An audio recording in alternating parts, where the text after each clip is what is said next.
ଗଲାବେଳକୁ ପଇସା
मैंने जैसे व्यवहार करते सब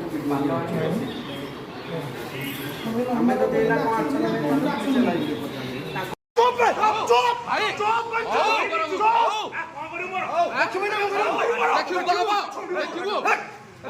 डॉक्टर को बकुज डॉक्टर को बकुज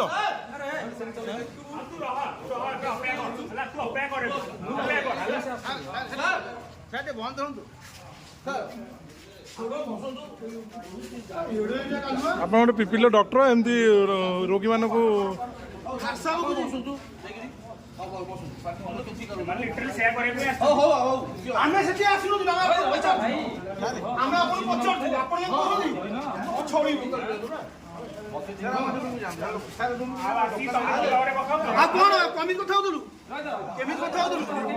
फास्ट लास्ट डे रेकर्डिंग अच्छी केमी कथा हाँ हाँ कथा ना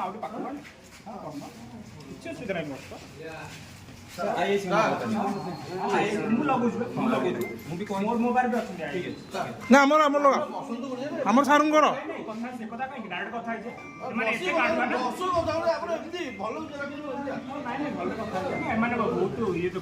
सब जानते ना बाड़ी देवे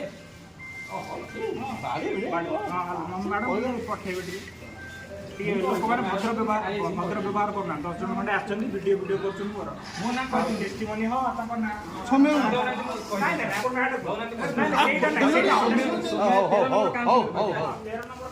सौम्य सौम्य मो ना किए जन पूरा सौम्य कहूँ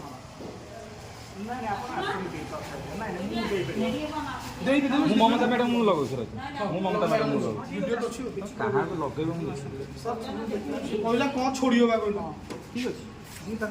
पाठ पढ़ी डॉक्टर होइछ ना पैसा दे डॉक्टर होइछ ठीक अछि तू कोठु आइछ बे तू कोठु आइछ रे चल अब तो आज बिजली वाला से क्या नहीं अरे रे गलो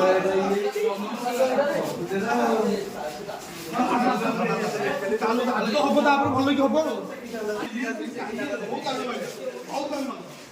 आसन मेरा आसन मेरा में आसन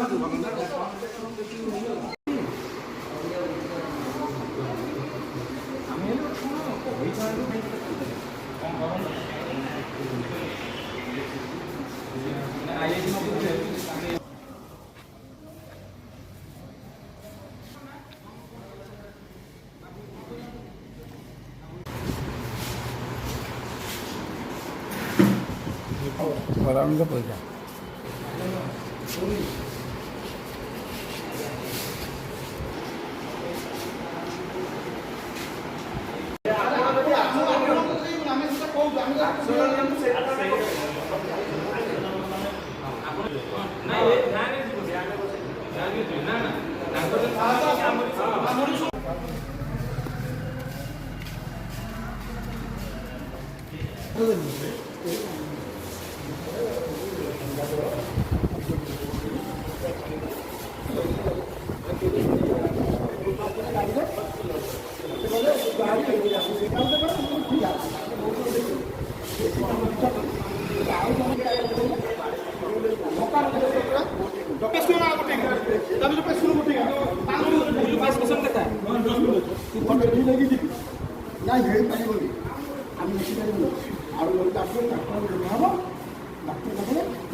ସେଇଟା ମୁଁ କଣ ଦେବାକୁ ବାଧ୍ୟ। କଣ ହେଇଛି ଘଟଣା ଅଭିଯୋଗଟା ଆସୁଛି ଯଦି ଅଭିଯୋଗଟା ଆସୁଛି ଆପଣଙ୍କ ତେବେ କଣ ଘଟଣା ହେଇଛି ଘଟଣା ତ ସେଟା ଆପଣ ନାଁଟା କୁହନ୍ତୁ। ସେଟା ମୁଁ କଣ କହିବାକୁ ବାଧ୍ୟ ନା କଣ ମୁଁ ଏବେ ନା ମୁଁ ଏବେ ଡ୍ୟୁଟିରେ ଅଛି ଅନ୍ ଡ୍ୟୁଟି ଅଛି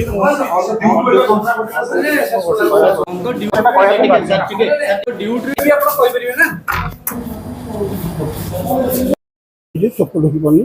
ମୁଁ ତାଙ୍କୁ ସେୟା କହିଲି ସାର୍ଙ୍କୁ ସାର୍ କହିବା କଥା ମୁଁ କହିଲି ମୁଁ ଚିଠା ଲେଖିଛି ମୋର ମେଡ଼ିସିନ ନେବି କିଣିକି ଅଧା ଲେଖିଛି ଆଉ ଜଣେ ଗୋଟେ ରୋଗୀ ଆସିଲା ଏ ଚିଠା ବନ୍ଦ କରି ମୋତେ କହିଲେ ତୁ 4ଟା ବେଳକୁ ଆସିବୁ ଔଷଧ ନେବୁ ଆଉ ଦେଖାଇକି ଯିବୁ ଆଉ ଏମିତି କରିପାରିବିନି ସେଠି ମୁଁ ଠିଆ ହେଲି ସେ ବୁଢ଼ାଙ୍କର ଦେଖିଲେ ଦେଖିବା ପରେ ଆଉ ଜଣେ ଗୋଟେ ମାଇପି ଆସିଲା ତାଙ୍କର ଚିଠା କଲେ ମେଡ଼ିସିନ ଦେଲେ ସେ ନେଇକି ଗଲେ ମୁଁ କିଛି ସାର୍ ମୋ ଦେଖନ୍ତୁ ସେଠି ଦେଖିକି ମୋତେ କହିଲେ ଲେଖି ଦେଉଛି ଆଉ ତୁମେ କିଣି ନେଇଯିବ ମୁଁ ସାର୍ ମୁଁ କିଣିବାକୁ ଆମ ପଇସା ନେଇ ଆମେ ମେଡ଼ିସିନ ଲେଖିଦିଅ ଆମେ ଗଭର୍ଣ୍ଣମେଣ୍ଟ ମେଡ଼ିସିନ ନେବୁ ନା ହେଇପାରିବନି ଆମେ ଦେଇପାରିବୁନି ତୁ କ'ଣ ବେଶୀ ନବେ କଥାଟା କରୁଛୁ ୟା କେମିତି ଗୋଟିକି ଆସି ଗୋଟେ ଘର ପତ୍ର କିଏ ଡାକ୍ତର ହଁ ପବ୍ଲିକ ଲୋକ ବି ଦେଖିଛି ଇଏ ଗେଟ୍ ମଧ୍ୟ ଦେଲା ଗୋଟିକି